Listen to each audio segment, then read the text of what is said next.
સુરતના ભેસ્તાન વિસ્તારમાં 1.5 વર્ષના બાળકે રમતા રમતા ખુલ્લી સેફ્ટી પિન ગળી લેતા ચકચાર મચી હતી।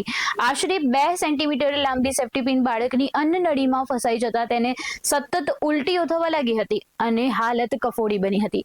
બાળકને તાત્કાલિક નવી સિવિલ હોસ્પિટલના ઈએનટી વિભાગના સારવાર માટે ખસેડવામાં આવ્યો હતો, ત્યારે તબીબોની ટીમે કોઈ પણ પ્રકારની કાપકૂપ કર્યા વિના દૂરબીન ટેકનિકથી માત્ર 45 મિનિટમાં સેફ્ટી પિન બહાર કાઢી બાળકનો જીવ બચાવ્યો હતો।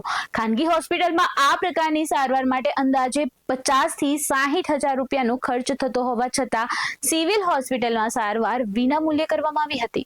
जी, आपका नाम? अजमेरी खाता। क्या हुआ था आपके बच्चे को? अल्पिन घुसा लिया मुंह में। हाँ। अल्पिन घुसा लिए तो हमारे उल्टी उल्टी करने लगा था।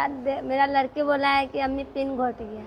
तब पिन घोट गया तो मैं मुंह में उंगली का अगर देखे तो पिन है। तब मैं यहाँ सिविल में चला तो सिविल में डॉक्टर बोला क्या हुआ है, तो निकल गया मेरा बच्चा अच्छा हो गया। ते अच्छी बात है ना, ये हो गया तो। हाँ अभी ये खेलता है, सब कुछ खा हाँ रहा है? खा रहा है। पिन घुसा तो अभी खा रहा था घर पर, पानी उनी सब पी रहा था। यहाँ पिन तो केला खिलाए, ओकर से रोने लगा, उल्टी करने लगा खूब।